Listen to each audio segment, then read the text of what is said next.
مسیح یسوع کے زندہ اور پاک نام میں آپ سب کی سلامتی ہو۔ میں ہوں خداوند کا خادم پاسٹر یونس احمد سالم، آپ کی خدمت میں حاضر ہوا ہوں زبور کی تفسیر کے ساتھ۔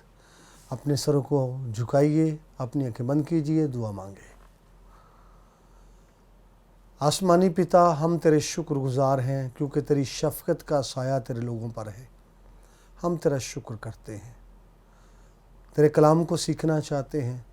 میری اور سائمین کی بڑی مدد فرما تاکہ کلام سے ہم برکت حاصل کریں اور تجھے جلال دے سکیں، یسوع مسیح کے نام میں آمین۔ زبور نمبر 3 پر ہم بات کر رہے ہیں۔ پچھلے پروگرام میں ہم بات کر رہے تھے، زبور نمبر 3 کی دوسری آیت تک ہم دیکھ چکے ہیں، اور آج ہم بات کریں گے زبور نمبر 3 کی تیسری آیت کے حوالے سے۔ لیکن تو اے خداوند ہر طرف میری سپر ہے، میرا فخر اور سرفراز کرنے والا۔ خداوند کے پاک کلام کے سبب سے آج ہمیں بڑی برکت ملے، آمین۔ اس سے پیشتر کہ ہم آگے بڑھیں، تیسری اور دوسری آیت کے درمیان میں لفظ سیلا استعمال ہوا ہے۔ بے شک زبور کے جب ہم نے تعارف سیکھا اس وقت ہم نے لفظ سیلا کے بارے میں بات کی۔ اس کے بارے میں علماء کے مختلف خیال ہیں۔ معنی تو اس کے وقفہ ہی ہیں، ٹھہراؤ ہیں، وقفہ، لیکن وقفے کے حوالے سے علماء کے خیال جو ہیں وہ مختلف ہے۔ کچھ لوگوں کا خیال یہ ہے کہ یہاں پر جو گانے والے تھے وہ خاموش ہو جاتے کچھ دیر کے لیے، اور ساز جو ہیں وہ بجتے رہتے۔ نمبر 2، اس کے بارے میں دوسرا خیال یہ ہے کہ جو ساز ہیں وہ مدھم ہو جاتے اور گانے والے جو ہیں وہ اپنی آواز کو بلند کرتے ہیں۔ تیسرا خیال اس کے بارے میں یہ ہے کہ سازوں کو بلند کیا جاتا اور آواز کو مدھم کیا جاتا۔ تو یہ 3-4 خیال سیلا کے حوالے سے پائے جاتے ہیں، میننگ اس کے ہیں وقفہ۔ آیت نمبر 3 جو بھی ہم نے تلاوت کی ہے، یہاں لکھا ہے، لیکن تو اے خداوند ہر طرف میری سپر ہے۔ دوسری آیت کے آخر میں دشمن بات کر رہا تھا کہ اس کی کمک خدا کی طرف سے نہیں ہوگی۔ زبور میں اس کہتا ہے، لیکن تو خداوند ہر طرف سے میری سپر ہے۔ یعنی مخالف تو یہ سوچتا ہے، مخالف تو یہ کہتا ہے، لیکن تو میری سپر ہے۔ خداوند خدا کو مخاطب کر کے زبور نویس یہ کہتا ہے کہ خداوند تو میری سپر ہے۔ اب جو کچھ دشمن سوچ رہا ہے اس کی اپوزٹ، جو کچھ دشمن کی سوچ ہے، جو کچھ دشمن کا خیال ہے، جو کچھ دشمن کہتا ہے، اس کے اپوزٹ زبور نویس کہہ رہا ہے، لیکن تو خداوند میری سپر ہے۔ یعنی دشمن تو منفی سوچ رہا ہے، زبور نویس کہتا ہے خداوند جیسا دشمن سوچتا ہے تو ایسا نہیں۔ جو کچھ دشمن کہتا ہے خداوند تو ایسا نہیں۔ دشمن تو کہتا ہے خداوند اس کی مدد نہیں کرے گا، دشمن تو کہتا ہے اس کی ہیلپ خداوند کی طرف سے نہیں آئے گی، لیکن خداوند تو ایسا نہیں جیسا دشمن کہتا ہے، بلکہ تو میری سپر ہے۔ ایک تو اس نے کہا میری سپر، خدا کو یہ کہا ہے، اور دوسرا یہ کہا کہ ہر طرف، نوٹ کرنے والی بات ہے، ہر طرف میری سپر ہے۔ اور یہ نہیں کہا کہ خداوند تو میری سپر کی مانند ہے، یہاں پر یہ کہا گیا ہے کہ خداوند تو میری سپر ہے، اردو گرامر کے مطابق اس کو کہتے ہیں استعارہ۔ اگر وہ کہتا ہے خداوند تو میری سپر کی مانند ہے تو یہ تشبیہ تھی۔ اس نے یہ کہا خداوند تو میری سپر ہے تو یہ استعارہ ہے۔ خداوند تو میری سپر ہے، انگلش میں اس کو شیلڈ کہا جاتا ہے۔ تو میری ڈھال ہے، تو میری ڈھال ہے اور میری سپر ہے۔ لیکن یہاں پر ایک اور بات آپ کے سامنے رکھنا چاہتا ہوں، وہ یہ ہے کہ وہ کہتا ہے چاروں طرف۔ پہلی بات تو وہ کر رہا ہے کہ میری سپر خدا تو ہے، دوسری بات یہ ہے کہ چاروں طرف۔ بھئی دشمن حملہ آور ہوں تو کس طرف سے دشمن کامیاب ہو سکتا ہے؟ کسی طرف سے بھی نہیں، اس لیے کہ خداوند چاروں طرف اس کی سپر ہے۔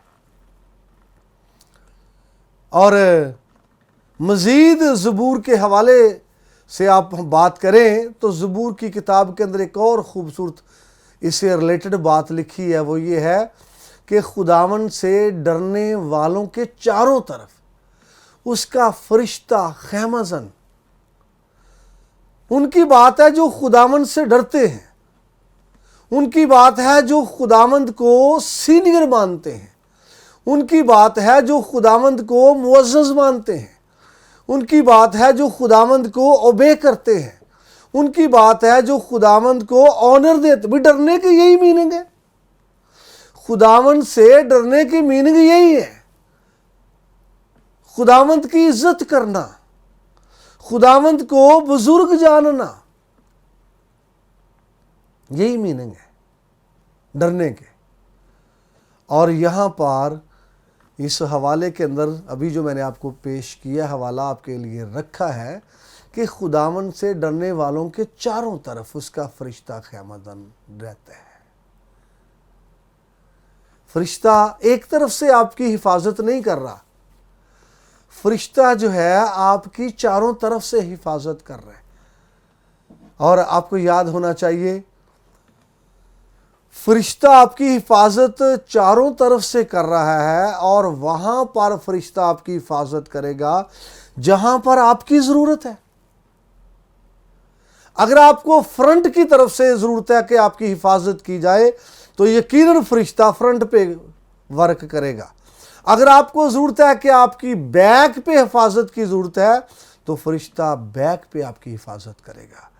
اور اس حوالے سے خدا کے لیے بھی دو لفظ ہم استعمال کرتے ہیں، اور خداوند نے یہ کہا ہے، سکھایا ہے کلام کے اندر کہ خداوند جو ہے ہمارا چنڈاول ہے اور ہراول ہے۔ یہ دونوں فوجی دستوں کی ٹرمنالوجی ہے، ہراول دستہ اور چنڈاول دستہ۔ فرنٹ پہ چلنے والا، سامنے سے حفاظت کرنے والا، پیچھے چلنے والا اور پیچھے سے حفاظت کرنے والا۔ آپ کو یاد ہونا چاہیے جب بنی اسرائیل ملک مصر سے نکلے، وہ جا رہے تھے تو سمندر کے قریب پہنچے ہیں، اور پیچھے فرعون بھی اپنی فوج کو لے کے آ گیا۔ تو ساری رات کیا ہوا؟ اس طرح ہوا کہ فرشتہ لشکر کے آگے سے ہٹ کر پیچھے آ گیا۔ دیٹ مین مصری جو فوج ہے اور اسرائیلی فوج ہے ان کے بیچ میں فرشتہ آ گیا ہے، اور آگ کا ستون بھی آگے سے ہٹ کر پیچھے آ گیا بیچ میں، اور ساری رات آگ کا ستون مصریوں اور اسرائیل کے درمیان میں رہا، اور مصری جو تھے وہ بڑے خوف زدہ ہوئے۔ تو یہاں پر بڑی خوبصورت بات ہے، زبور نویس کہتا ہے میرا خدا ہر طرف میری سپر ہے۔ بھئی خدا آپ کی وہاں پر حفاظت کرے گا جہاں آپ کو ضرورت ہے، اس طرف سے حفاظت کرے گا جس طرف سے دشمن حملہ آور ہوگا، اس طرف سے وہ آپ کو پروٹیکشن دے گا جس طرف سے دشمن حملہ کرنا چاہتا ہے۔ آپ کو یاد ہوگا کہ الیشا نبی کے زمانے کی بات ہے کہ ارامی لوگ حملہ کرنا چاہتے تھے سامریہ پر، اسرائیل کے شہر پر، ملک پر۔ تو کئی مرتبہ ایسا ہوا کہ انہوں نے پروگرام بنایا تو اسرائیل کو پتہ چل جاتا، اور وہ بچ جاتے، پھر وہ پروگرام بناتے، پھر وہ بچ جاتے۔ تو رامی بادشاہ نے کہا یار کون شخص ہے جو ہمارا سارا پلان جو ہے ان کے ساتھ جا کر شیئر کرتا ہے، ہمارا منصوبہ فیل ہو جاتا ہے۔ تو انہوں نے کہا بادشاہ کوئی جاسوس نہیں ہے، کوئی غدار نہیں ہے، بلکہ ان کے بیچ میں ایک نبی ہے، خدا جس سے بات کرتا ہے، وہ اپنی خلوت میں ہی سب کچھ دیکھ لیتا ہے۔ تو نوٹ کریں جس طرف سے بھی دشمن حملہ کرنا چاہتا ہے اسی طرف سے خدا سپر ہے، اسی طرف سے خدا سنبھالے گا، اور اسی طرف سے خدا جو ہے وہ حفاظت کرے گا، بشرطے کہ ہماری یہ سوچ ہو کہ ہمارا خدا قادر خدا ہے، ہماری سوچ یہ ہو کہ زمینی فوجوں سے زیادہ آسمانی جو لشکر ہیں وہ زیادہ ہیوی ہے۔ یہاں پر زبور نویس کو اس بات کا تجربہ ہے کہ میرا خدا سپر ہے، اور سپر کا جو کام ہے پروٹیکشن دینا، حفاظت کرنا، محفوظ رکھنا۔ بھئی اگر حملہ تو ہو سکتا ہے سپر پر، لیکن اس کو نقصان نہیں ہوگا جس نے سپر پہنی ہوئی ہے، جس نے ڈھال استعمال کی ہے، ڈھال پکڑی ہوئی ہے، اس کو نقصان نہیں ہوگا۔ سپر کے استعمال سے حملہ تو ہوگا لیکن حملہ ناکام ہو جائے گا، حملہ تو ہوگا لیکن حملہ کامیاب نہیں ہوگا۔ کس وجہ سے کامیاب نہیں ہوگا؟ بھئی سپر کی وجہ سے کامیاب نہیں ہوگا۔ تو زبور نویس یہاں پر خداوند پر کلی توکل کیے ہوئے ہے، اور وہ کہتا ہے خداوند جو ہے وہ میری سپر ہے، اور خداوند جو ہے چاروں طرف سے اس کو سنبھال لے گا، سنبھال سکتا ہے، کیونکہ وہ چاروں طرف سے سپر ہے۔ بے شک خداوند یہ فرشتوں کو استعمال کرے، خداوند کی اپنی مرضی ہے خداوند کس کو استعمال کرے، فرشتوں کو استعمال کرے یا کسی اور چیز کو استعمال کرے، کسی اور فوج کو استعمال کرے، وہ ہوا کو استعمال کرے، آندھی کو، طوفان کو، پانی کو، کس کو استعمال کرے، یہ اس کی اپنی مرضی ہے۔ خدا کسی چیز کو بھی استعمال کر کے آپ کی حفاظت کر سکتا ہے، اور یہی بات زبور نویس کر رہا ہے، اور زبور نویس کو اس بات کا مکاشفہ ہوا۔ دو باتیں ہیں، نمبر ایک تو خدا سپر ہے، دوسری بات یہ ہے کہ وہ چاروں طرف سپر ہے، تو کسی طرف سے بھی آپ پر حملہ نہیں ہو سکتا، کیونکہ وہ چاروں طرف جو ہے وہ سپر ہے۔ اور میں آپ کو بتانا چاہتا ہوں یہ الیشا نبی کے زمانے کی بات ہے کہ ارامیوں نے سامریا کے شہر پر حملہ کر دیا۔ الیشا نبی کو وہ پکڑنا چاہتے تھے، پکڑ کے وہ لے کے جانا چاہتے تھے۔ جب حملہ کر دیا ہے تو الیشا نبی کا نوکر صبح سویرے اٹھا اور دیکھا فوج نے گھیر رکھا ہے شہر کو، اور اس نے کہا، اپنے مالک سے کہا، نبی سے کہا، ہائے میرے مالک ہم ہلاک ہوئے کیونکہ فوج نے شہر کو گھیر رکھا۔ تو نبی گھبرایا نہیں ہے، نبی پریشان نہیں ہوا، نبی نے کہا خداوند اس کی آنکھیں کھول دے۔ اور آپ کو یاد ہے اس نے پھر آتشی رتھوں کو دیکھا، آتشی رتھ، آسمانی رتھ، جو خداوند پر توکل کرتے ہیں یا جن کی سپر خداوند ہے، ان کے لیے آسمان سے فورس آتی ہے، ان کے لیے آسمانی رتھ، آتشی رتھ آتے ہیں، اور جو زمینی رتھوں سے زیادہ ہیوی اور قوت رکھنے والے ہیں۔ اور آپ کو یاد ہے پھر اس نے کہا جو ہمارے ساتھ ہیں وہ ان سے کیا ہیں، زیادہ ہے۔ جی اسی آیت کا اگلا حصہ جس پر میں بات کرنا چاہتا ہوں، میرا فخر اور سرفراز کرنے والا۔ زبور نویس بات کر رہا ہے خداوند میری سپر ہے، وہ خداوند کو مخاطب کہہ رہا ہے، خداوند تو میری سپر ہے۔ خداوند کو مخاطب کر کے کہہ رہا ہے کہ تو میری سپر ہے۔ اس کا مطلب ہے اس کا کلی اعتقاد خدا پر ہے۔ اپنی مصیبت میں وہ یہ ساری صورتحال میں خدا پر نگاہ کر رہا ہے اور خدا پر چھوڑ رہا ہے کہ تو میری سپر ہے، اور چاروں طرف سے، ہر طرف سے سپر ہے۔ اور میں آپ کو بتانا چاہتا ہوں جب خداوند سب پر ہے چاروں طرف سے تو کسی طرف سے بھی آپ کو ناکامی نہیں آئے گی، اور چاروں طرف سے خداوند حفاظت کرے گا۔ آیت کا دوسرا حصہ، میرا فخر اور سرفراز کرنے والا۔ یہاں پر جو لفظ فخر استعمال ہوا ہے بڑا خوبصورت لفظ ہے۔ اردو میں بھی ہم اگر اس پر بات کریں تو ایسا فخر جو ہے وہ کہتا ہے خداوند تو میرا فخر ہے، یعنی ایسا خدا جس کے لیے آپ جوش سے بھر سکتے ہیں، ایسا خدا جس کے لیے آپ پھولے نہ سمائیں، ایسا خدا جس کے لیے آپ ناچ سکتے ہیں، جھوم سکتے ہیں، اور ایسا خدا جس پر آپ فخر کر سکتے ہیں۔ بھئی زبور کے اندر کئی مرتبہ لکھا، آؤ ہم اپنی نجات کی چٹان کے سامنے خوشی سے للکاریں۔ یہ خوشی سے للکارنا جو ہے پنجابی چاہتے ہیں ببلیاں مارنا۔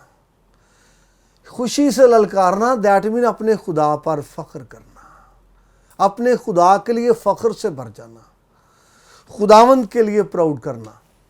اور یہاں پر جو فخر کا لفظ استعمال ہوا ہے عبرانی زبان میں، یہاں پر جو لفظ استعمال ہوا ہے وہ ہے کود، اور کود کا مطلب جو ہے یہاں اردو میں ترجمہ فخر کیا گیا ہے، اور دیگر جگہ پر یہ لفظ استعمال ہوا ہے بائبل کے اندر۔ اس کے مختلف معنی جو ہیں وہ بتائے گئے ہیں، اور یہ مختلف معنوں میں لفظ استعمال ہوا ہے۔ اس سے پیشتر کے آگے بڑھیں، میں اس لفظ کے حوالے سے بات کرنا چاہتا ہوں۔ کود یہ لفظ جو ہے یہ بائبل کے اندر اس کا ترجمہ بزرگی کیا گیا ہے۔ پیدائش کی کتاب اس کا 49واں باب اس کی 6 آیت ہے، اور پھر اس کا ترجمہ شان و شوکت کیا گیا ہے، پیدائش کی کتاب 31واں باب 3 آیت، اور پھر اس کا ترجمہ اعزاز کیا گیا ہے گنتی کی کتاب اس کا 24واں باب اس کی 11ویں آیت، اور پھر اسی کا ترجمہ حشمت کیا گیا ہے سیموئیل نبی کی پہلی کتاب 4 باب 22ویں آیت، اور اسی لفظ کا ترجمہ جو ہے وہ جلال بھی کیا جاتا ہے۔ تو لہٰذا جب زبور نویس یہ کہتا ہے کہ خداوند میرا فخر جو ہے وہ خداوند ہے، یہ کہتا ہے میرا فخر اور سرفراز کرنے والا، تو زبور نویس یہ کہہ رہا ہے کہ میرا فخر اور میری بزرگی اور میری عزت اور میری شان و شوکت اور میرا اعزاز اور میری حشمت میرا خدا ہے۔ زبور نویس اصل میں یہ کہتا ہے، اور میں آپ کو بتانا چاہتا ہوں جب ہم یہ بات کر رہے ہیں کہ میری حشمت اور میری عظمت خدا ہے اور میری شان و شوکت خدا ہے، تو دیٹ مین اس کا مطلب یہ ہے کہ خدا کی وجہ سے ہے، خدا کے سبب سے ہے میری شان و شوکت اور میری عزت اور میری بزرگی اور میری عظمت اور میری حشمت، یہ خدا کی وجہ سے ہے، خدا کے سبب سے ہے، از خود نہیں ہے۔ بھئی بے شک آپ کو یاد ہونا چاہیے جب داؤد میدان میں فتح کر کے جا رہا تھا، فتح کرنے کے بعد عورتیں گا رہی تھی کہ ساؤل جب بھی مارے ہزاروں کو، لیکن داؤد جب بھی مارے تو لاکھوں کو۔ داؤد کی شان میں وہ گا رہی ہیں، داؤد کی عظمت میں وہ بول رہی ہیں، لیکن یہ کس کی وجہ سے ہے؟ بھئی یہ از خود نہیں ہے۔ داؤد نے جنگ کی ہے، داؤد میدان میں اترا ہے، داؤد نے فتح حاصل کی ہے، لیکن یاد کیجئے یہ از خود نہیں ہے۔ داؤد تو میدان میں اترتے وقت یہ کہہ رہا تھا، تو نیزے کے ساتھ اور بھالے کے ساتھ اور تلوار کے ساتھ آتا ہے، دیکھ میں رب الفاظ کے نام سے آتا ہوں۔ تو وہ تو اترا ہی خداوند کے نام سے تھا، اس لیے داؤد کی جو عزت ہے، داؤد کی جو آنر ہے، داؤد کے لیے گایا جا رہا ہے، یہ خدا کی وجہ سے ہے، خدا کی وجہ سے ہے، خداوند کے سبب سے ہے۔ اسی لیے یہاں پر زبور نویس کہتا ہے میرا فخر، خدا کو وہ کہتا ہے میرا فخر۔ اور میں آپ کو بتانا چاہتا ہوں یاد کیجئے ہماری ترقی، ہماری کامیابی، ہماری بڑھوتی اور ہماری فتح یہ سب خدا کی وجہ سے ہے۔ اور آپ کہہ سکتے ہیں دلری کے ساتھ، ہاں میری فتح میرا خدا ہے، میرا غلبہ میرا خدا ہے، میری شادمانی میرا خدا ہے، میری ترقی میرا خدا ہے، میری کامیابی میرا خدا ہے۔ دیٹ مین خدا کی وجہ سے ہے، خدا کے سبب سے ہے۔ بھئی ہمارے میتھڈ کی بدولت نہیں ہے، ہمارے جو کلیے ہیں ان کے سبب سے نہیں ہے، ہماری دوڑ دھوپ کی وجہ سے نہیں ہے، بلکہ یہ خدا کی وجہ سے ہے۔ ہر طرح کی کامیابی، ہر طرح کی کامرانی یہ سب خدا کی وجہ سے اور خدا کی طرف سے ہے۔ اور باتیں بھی ہو سکتی ہیں لیکن میں آگے بڑھنا چاہتا ہوں، وقت بالکل پروگرام کا ختم ہونے کو ہے۔ اور آگے لکھا ہے اور سرفراز کرنے والا۔ بھئی دنیا میں سبھی لوگ سرفرازی چاہتے ہیں، پاویں ملے تے پاویں نہ ملے، خواہش یہی ہے سب کی۔ سبھی لوگ سرفرازی چاہتے ہیں، مانگتے ہیں، اس کے لیے ہاتھ پاؤں مارتے ہیں، ناموری چاہتے ہیں، شہرت چاہتے ہیں، عزت چاہتے ہیں، ملے یا نہ ملے۔ اس کے لیے لوگ ایک شہر سے دوسرے شہر میں شفٹ ہوتے ہیں، لوگ شہر تبدیل کرتے ہیں سرفرازی کے لیے۔ آپ کو یاد ہونا چاہیے جیسے وہ بیت لحم کو چھوڑ کر، ایلی ملک اس کی بیوی اور بیٹے بیت لحم کو چھوڑ کر وہ مواب میں گئے، تو کیا وہاں پر جا کر وہ پروان چڑھے ہیں؟ کیا وہاں پر جا کر وہ سرفراز ہوئے ہیں؟ بھئی نہیں، انہوں نے بیت لحم کو چھوڑا، روٹی کا گھر، عبرانی زبان کے دونوں لفظ بیت اور لحم، روٹی کا گھر، اس شہر کو چھوڑا اور مواب میں گئے۔ تو کیا سرفرازی مل گئی؟ نہیں، سرفرازی نہیں ملی۔ پہلے سے بھی وہ بدتر ہو گئے اور پریشان ہو گئے۔ لہذا زبور نویس کہتا ہے میرا سرفراز کرنے والا۔ یہاں پر جو لفظ لکھا ہے سرفراز کرنے والا، انگلش میں میں دیکھ رہا تھا لفٹر، اٹھانے والا، آپ کو اٹھانے والا، آپ کو بلندیوں تک پہنچانے والا، آپ کو فرنٹ پہ لانے والا، آپ کو سامنے لانے والا، وہ آپ کا خدا ہے۔ ہم خود نہیں آ سکتے۔ تو یہاں پر زبور نویس اپنے خدا پر فخر کر رہا ہے، مصیبت میں، پریشانی میں، تنگی میں، حالات میں رہ کر اپنے خدا پر فخر کر رہا ہے کہ میرا خدا، میں اس پر فخر کرتا ہوں، وہ مجھے سرفراز کرنے والا ہے، وہ مجھے چاروں طرف سے تحفظ دینے والا ہے۔ تو آئیں کلام کی روشنی میں اپنے آپ کو چیک کریں۔ مصیبت میں خدا پر آنکھیں لگانے کی ضرورت ہے، مصیبت میں حالات پر نہیں ہے، اس پر آنکھیں لگانے کی ضرورت ہے جو حالات کو بدل سکتا ہے۔ خدا پر نگاہ کرنے کی ضرورت ہے۔ خدا مشکلات معکوف کر سکتا ہے، تھما سکتا ہے حالات کو، اور آپ کو دشمن کے پنجے سے چھڑا سکتا ہے۔ رات گزر گئی، پوری رات خدا نے ان کی حفاظت کی ہے، دن نکلا، یہ دریا کو پار کر گئے، اور کیونکہ خدا نے ان کو سنبھالا اور ان کی حفاظت کی۔ یہاں وقت ہو رہا ہے پروگرام کے ختم ہونے کا۔ انہی الفاظ کے ساتھ میں آپ سے اجازت چاہتا ہوں، دوبارہ ملاقات ہوگی ایک نئے پروگرام کے ساتھ نیکسٹ پروگرام میں۔ آئیں اپنے سروں کو جھکائیں، اپنی آنکھیں بند کیجئے، دعا کریں۔ تو جلال کا بادشاہ ہے، آسمانی خدا ہے، بنی آدم کا پروردگار، باپ اور خیال کرنے والا ہے، تو چھڑانے والا ہے۔ ہم تیرا شکر کرتے ہیں، جو کلام سنایا گیا فضل دے، سامعین کو توفیق دے، اس پر عمل کریں، اس کو قبول کریں اور اپنے ایمان کو بڑھائیں۔ تیرا شکر، تیری ستائش ہو۔ یہ دعا تیرے پیارے بیٹے اپنے خداوند یسوع مسیح کے نام سے مانگتا ہوں، آمین۔